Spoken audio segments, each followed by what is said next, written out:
Solution of differential equation by Laplace method।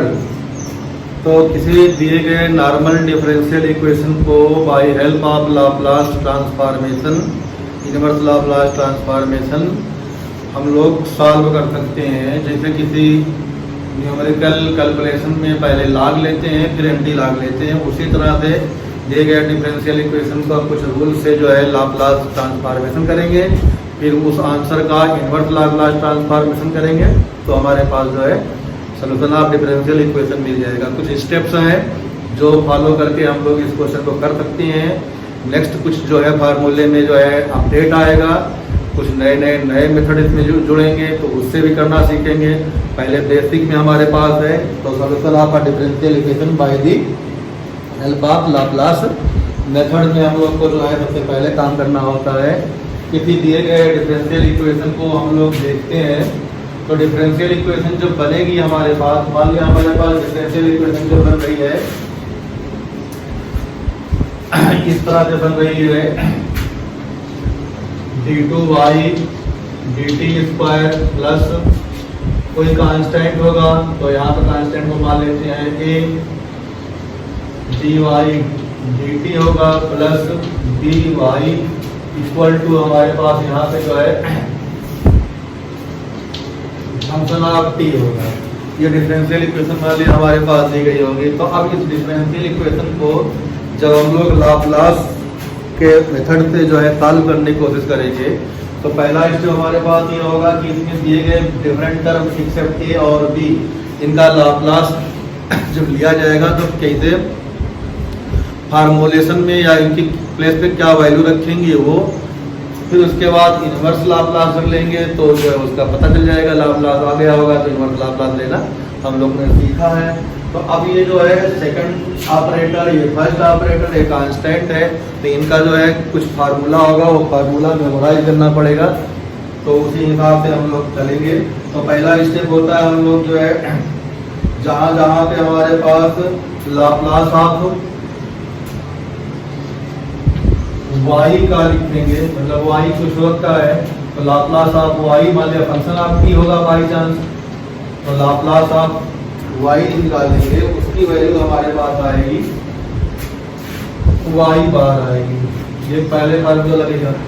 इसी तरह से Laplace transformation of dy upon dt कहीं आएगा तो इसकी जो वैल्यू आएगी हमारे पास आ जाएगी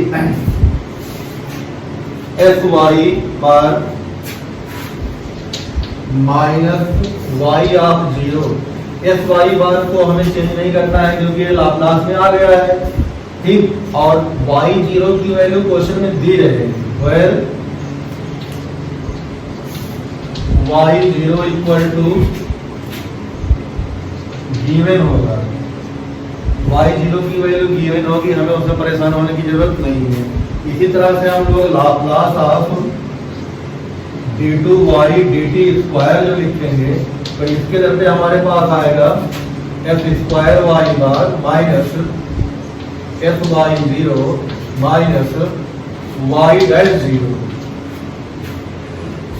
तो y0 तो पहले बताया है कि दिया होगा और y डैश 0 दिया होगा, where y dash of 0 is also given. ये वैल्यू गिवन होगी या तो गिवन और टू बी एज्यूम्ड। तो एक वैल्यू दी होगी, एक वैल्यू हम लोग एज्यूम कर लेंगे, फिर बाद में उसकी वैल्यू क्या करना होगा, फाइंड करना होगा जब आंसर हमारे पास आ जाएगा। या तो दी होगी या तो एज्यूम कर लेंगे, चाहे y0 की चाहे y डैश 0 की वैल्यू, वैसे कोई एक वैल्यू एज्यूम कर लेंगे। दो अननोन होंगे तो एक वैल्यू एज्यूम करके हम लोग कंडीशन में बेसिक इनिशियल कंडीशन लगा के जो है लास्ट में जो आंसर होता है तो निकाल सकते हैं। जैसे पहले हम लोग आर्बिट्रेरी कांस्टेंट की वैल्यू निकालते थे वैसे यहाँ पे भी निकाल सकते हैं। अच्छा, ये तो हमने y में सीख लिया। इसी तरह जो है फॉर सिमिलर जो है पैटर्न जो है अडॉप्ट किया जाएगा फॉर x के लिए भी। तो x के लिए हमारे पास जो करेंगे जिसको हम हटा दे रहे हैं, ये चीज जो है हमारे पास जो है यहाँ से हट जाएगी ये चीज, और यहीं पे हम लोग जो है x की वैल्यूज के बारे में बता दे रहे हैं। तो हमारे पास Laplace transformation of x t अगर बाई चांस क्वेश्चन में होगा तो इसकी वैल्यू एक्स बार हो जाएगी। Laplace transformation of dx upon dt question में दिया गया होगा तो इसकी वैल्यू हो जाएगी एक्स बार माइनस एक्स y0 की वैल्यू हमारे पास दी होगी, एज्यूम करेंगे। Laplace transformation of d2x dt square की जो वैल्यू आएगी वो हो जाएगी f square s bar minus s x0 minus x dash 0। इस तरह से हमारे पास जो है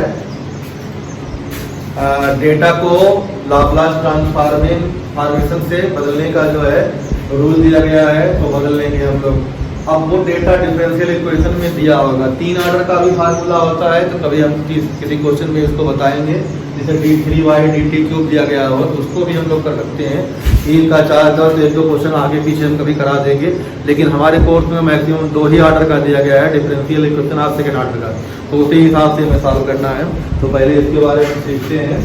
तो अब जो है तो इसका एग्जाम्पल ले लेते हैं, एग्जाम्पल से जब क्लियर करेंगे तो जो है बातें ज़्यादा समझ में आएगी। पहला स्टेप हमारे पास होता है दिए गए डिफरेंशियल इक्वेशन को जनरलाइज करना। वर्किंग मेथड देख लो यहाँ पे।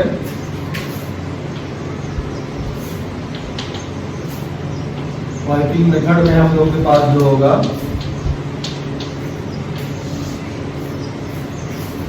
वर्किंग मेथड में पहले होता है पहला स्टेप हमारे पास होगा right all Laplace transform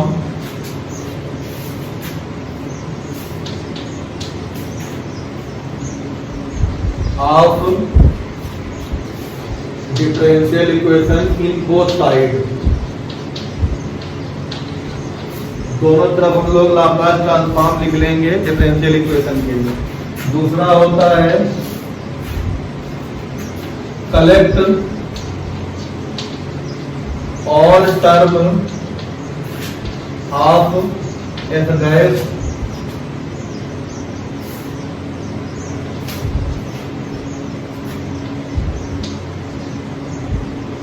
collect all term of Y dash on left side with all term of S on right side।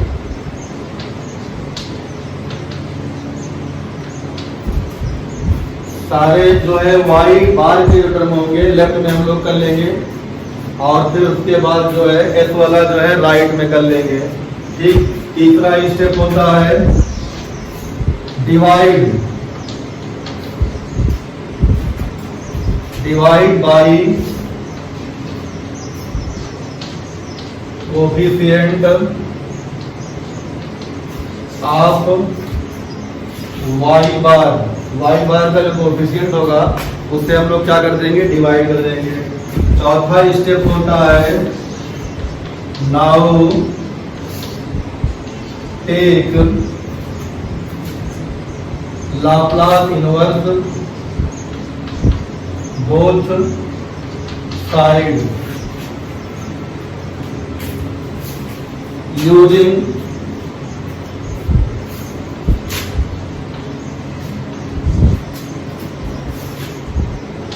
Laplace inverse of Laplace property inverse of Laplace property and Laplace inverse of y bar equal to y comma Laplace inverse of x bar equal to x and remaining as usual and remaining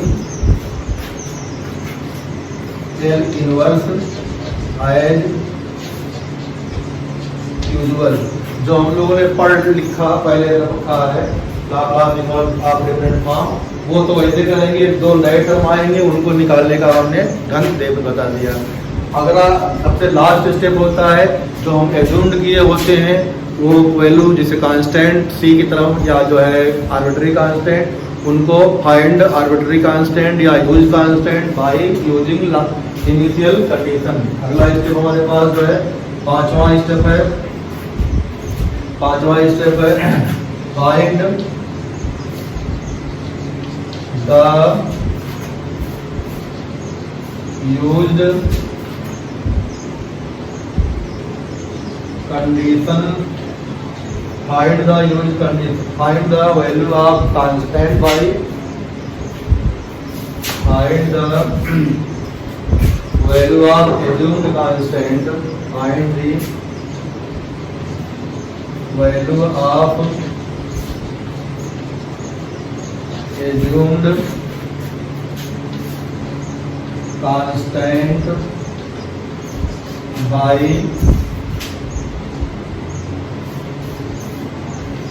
initial condition. उसके बाद हमारे पास जो है answer आ जाएगा। तो ये चीज जो है हमारे पास यहाँ पे 5 स्टेप जो है करने हैं जिससे किसी दिए गए डिफरेंशियल इक्वेशन का सलूशन जो होता है बाय हेल्प ऑफ लाप्लास निकल सकता है। तो अब एक कोई इसके जो है क्वेश्चन लेते हैं, फिर जो है आगे बढ़ेंगे। 5 स्टेप दिखाया हमने, 5वें स्टेप को यूज करते हुए हम जो है सिंपल से कोई डिफरेंशियल इक्वेशन को सॉल्व करके देखते हैं।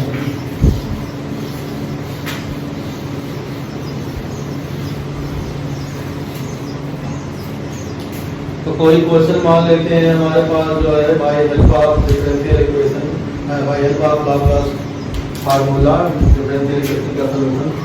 तो सॉल्व द डिफरेंशियल इक्वेशन दे दी है d2y dt square plus 9y equal to cos 2t। Condition दी गई है y डैश 0 की वैल्यू दी है a और y डैश y 0 की वैल्यू दी गई है y 0 की वैल्यू दी है 1 और y ऑफ पाई बाई 2 की जो वैल्यू दी है -1 दिया है। तो ये क्वेश्चन हमारे पास दिया गया है, इस क्वेश्चन को सॉल्व करना है। तो चलो देखते हैं कैसे सॉल्व करेंगे, स्टेप को फॉलो करते हैं।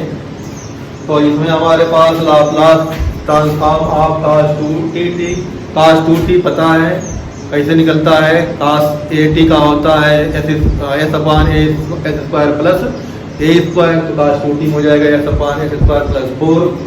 अच्छा d2y dt स्क्वायर का होता था, अभी फार्मूला हमने लिखा था, तो s square y bar minus s और y0 माइनस y डैश 0। तो इसी तरह से जो है हम लोग जो है सॉल्व करेंगे। तो आप लिखते हैं फार्मूला यहाँ पे लिख देते हैं, सॉल्यूशन में क्या क्या लगेगा। by using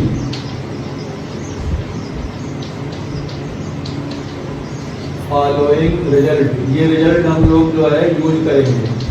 तो हम लोग लिखेंगे Laplace transformation of d2y dt square की वैल्यू होती है f square y bar minus s y0 minus y dash 0। अच्छा लाप्लास ऑफ dy dt की जो वैल्यू होगी वो हो जाएगी हमारे पास s y bar minus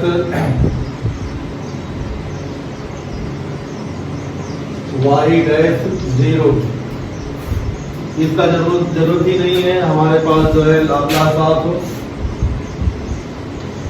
y की जो वैल्यू आएगी y बार, तो इतनी जरूरत पड़ेगी, इसकी शायद जरूरत यहाँ आई नहीं है, लेकिन हमने फिर भी लिख दिया। तो ये जो रिजल्ट हमारे पास है, इन रिजल्टों का यूज करना है।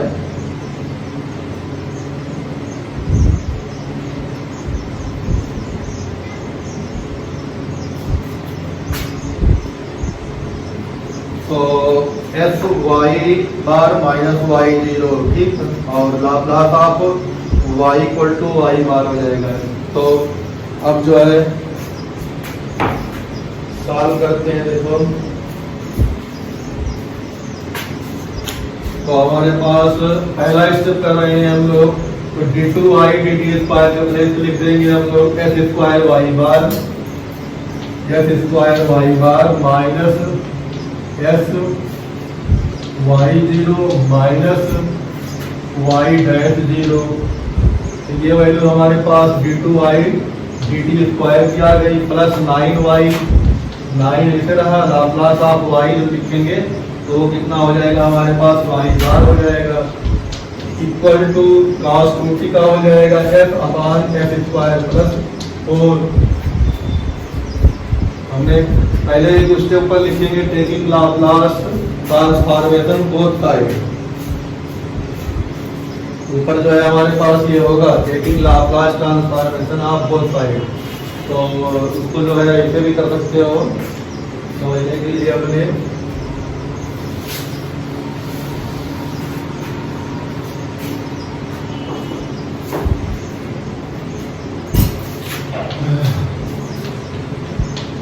टेकिंग लाप्लास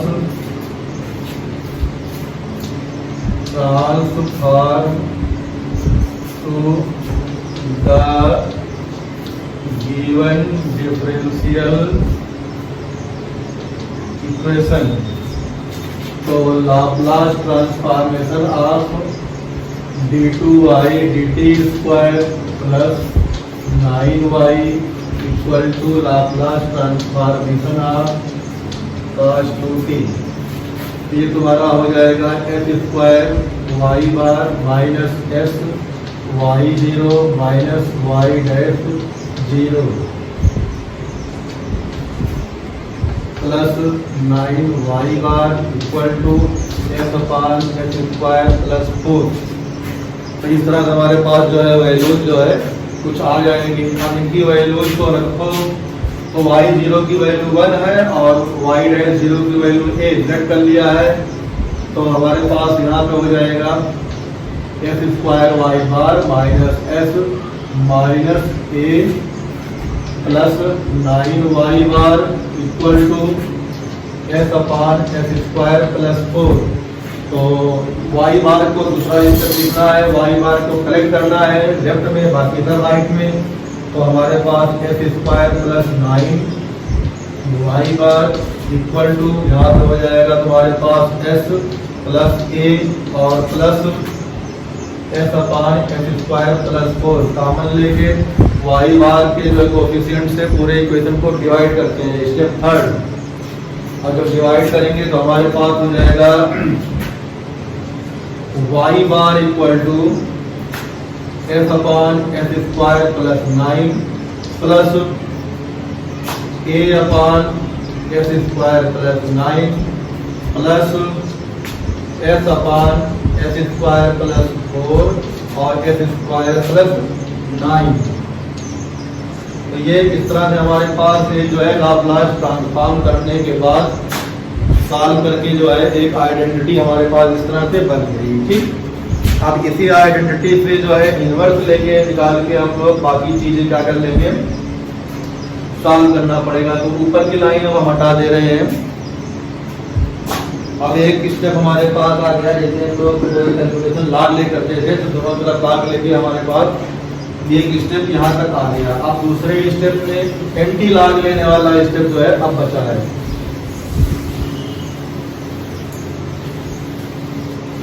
तो एंटी लॉग लेने वाला जो स्टेप है उसको देखते हैं। तो हमारे पास इसमें जो हो जाएगा, तो taking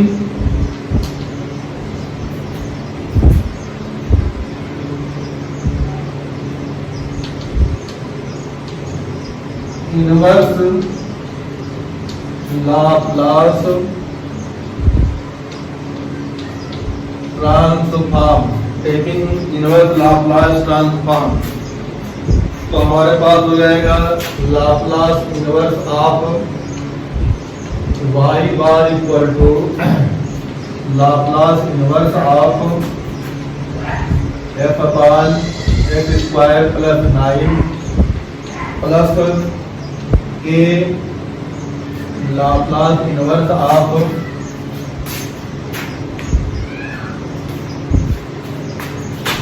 1 upon x square plus 9 plus Laplace inverse of s upon x square plus 9 और x स्क्वायर प्लस 4। तो s स्क्वायर प्लस 9 और s स्क्वायर प्लस 4 में पार्शियल फ्रैक्शन से लगाना पड़ेगा।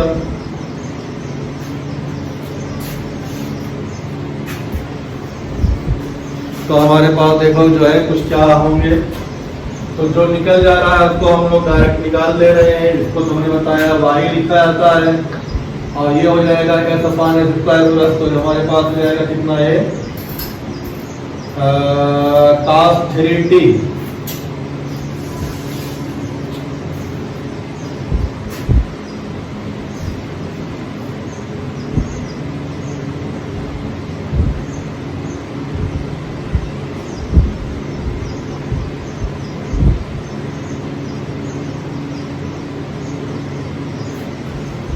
तो अभी इसको हम पूरा इकट्ठे में निकाल करेंगे। पहले हमें जो है थोड़ा सा इसमें उसका वो निकाल लें तो ज़्यादा इजी हो जाएगा, क्योंकि उसमें भी वही आएगा square plus minus square four, तो अलग करके क्या फायदा है, इकट्ठे कर लेंगे। तो हमारे पास जो है ये वैल्यूज जो है यहाँ वाली वैल्यू हटा सकते हैं।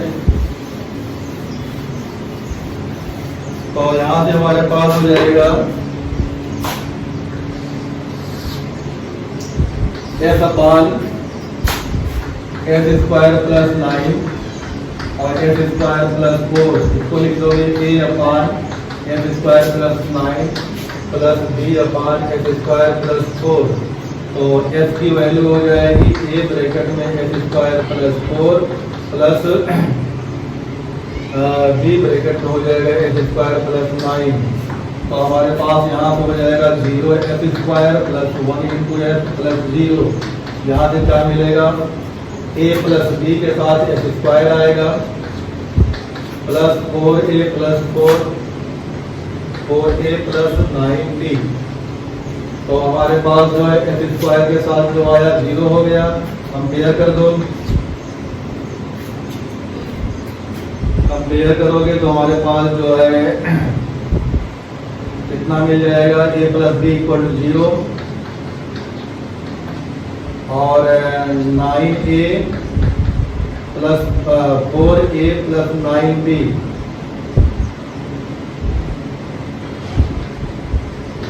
Equal to also 0।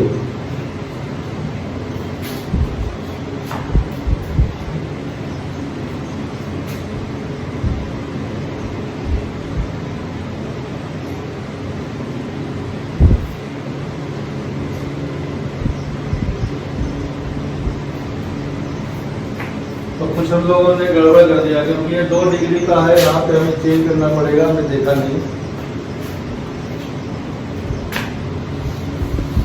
जगह कम के चक्कर में इसको जो है यहाँ पे हमारे पास हो जाएगा as प्लस b, यहाँ हो जाएगा cs प्लस b।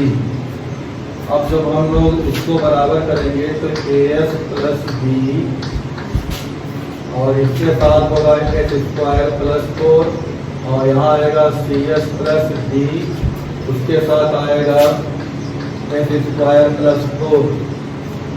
तो हमारे पास जो है s क्यूब का ढूंढना पड़ेगा। तो हम लोग जो है 3-4 अननोन है, तो 4 इक्वेशन बनानी पड़ेगी। तो 4 इक्वेशन बनाने से अच्छा है कि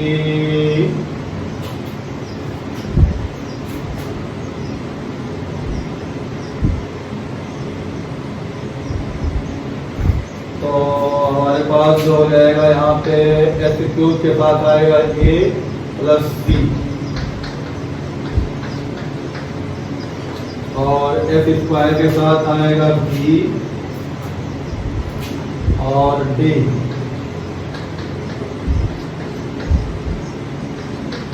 और इसके साथ कौन कौन सा आएगा देखो, 4a और 4c, 4a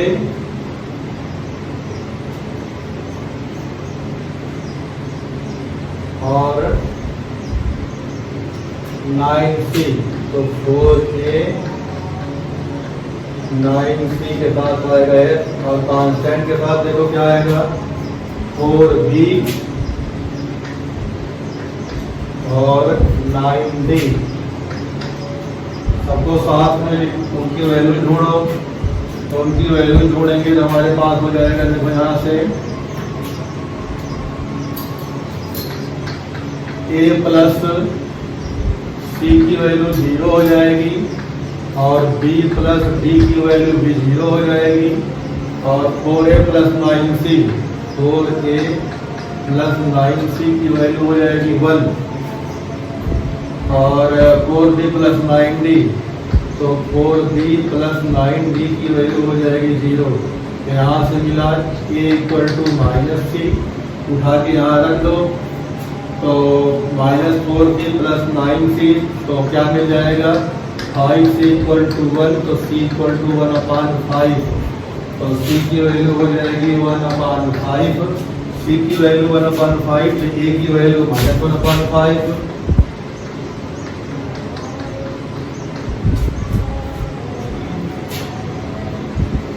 अच्छा, उसके बाद हमारे पास जो है b प्लस d, तो b और d दोनों 0 0 हो जाएंगे हमारे पास, तो b इक्वल टू 0 और d इक्वल टू 0, क्योंकि दोनों साइमल्टेनियस 0 है, तो हमारे पास कुल मिला जुला के हो जाएगा,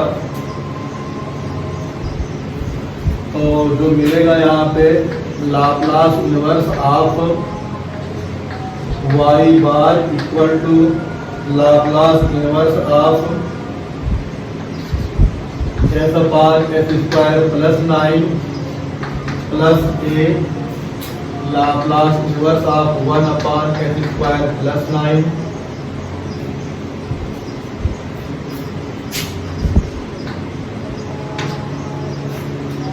यहाँ पे लाप्लास इनवर्स करेंगे तो a की वैल्यू माइनस हाफ है, तो c के साथ क्या आ रहा है, c के साथ आ रहा है हमारे पास s स्क्वायर प्लस 4, तो Laplace inverse of s upon s square plus 4,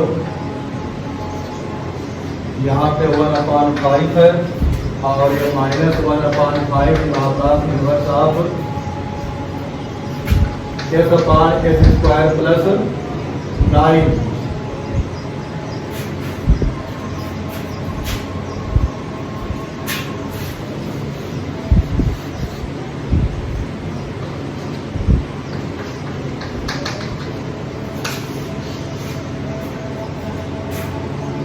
तो ये हटा दिया आपने,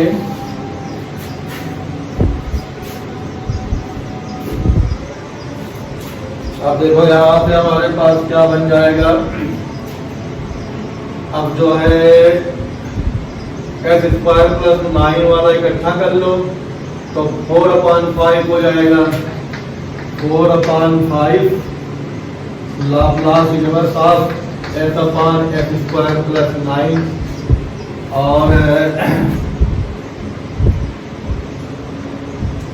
इसको अलग ही रेंज देते हैं, तो a Laplace inverse of 1/s square plus 9 plus 1/5 Laplace inverse of s upon s square plus plus plus plus plus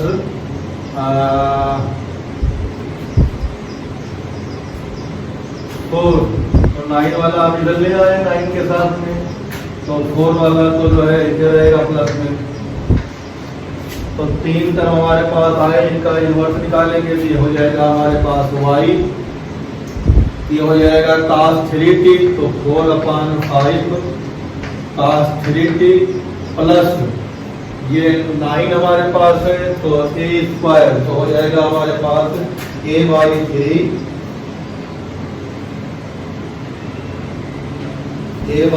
sin 3t।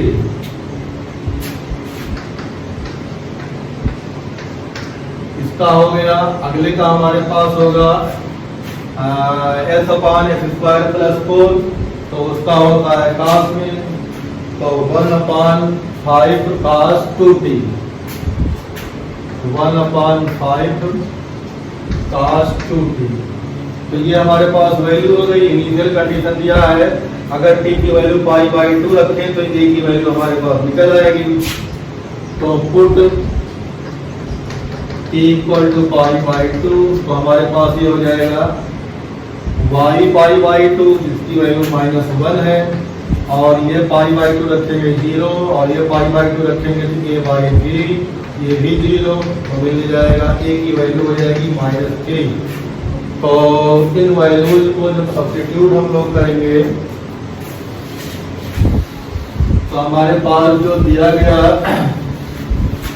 Differential equation था उसका सलूशन जो है इस तरह से हमारे पास निकल आएगा। तो हो जाएगा y =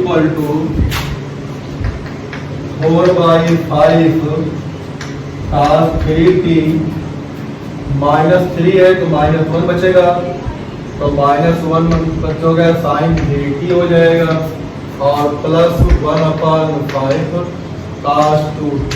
तो ये आंसर हो जाएगा कौन से डिफरेंशियल इक्वेशन का, जो दिया गया था हमारे पास d2y dt² + 9y = cos 2t।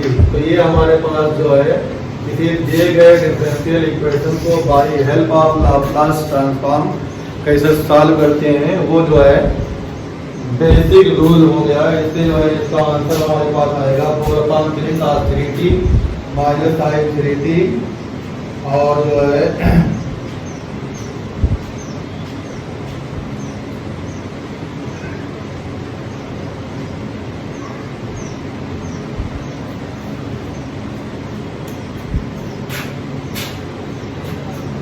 यहाँ पे कुछ गड़बड़ हो गया हम लोग का। गड़बड़ क्या हो गया, 3π/2 0 होगा, लेकिन cos पाई की वैल्यू आ जाएगी -1, तो ये -1/5 होगा, तो इधर जाके प्लस हो जाएगा, तो a/3 =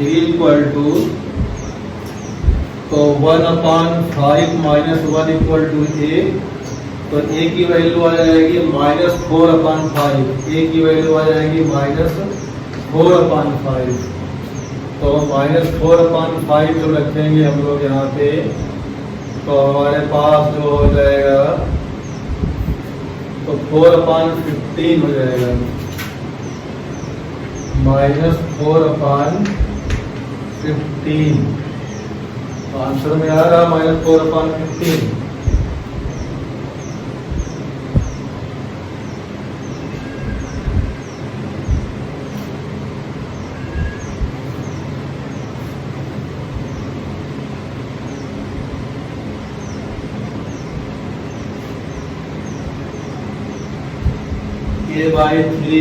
a/3 भी तो होगा यहाँ पे, तो a/3 करेंगे तो यहाँ पे बचेगा a/3, तो ये हो जाएगा -12, तो -12 रखेंगे तो बचेगा यहाँ पे हमारे पास 4,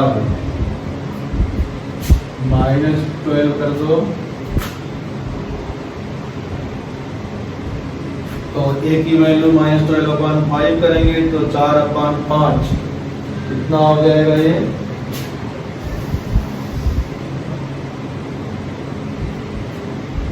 और ये माइनस था तो ये प्लस हो गया,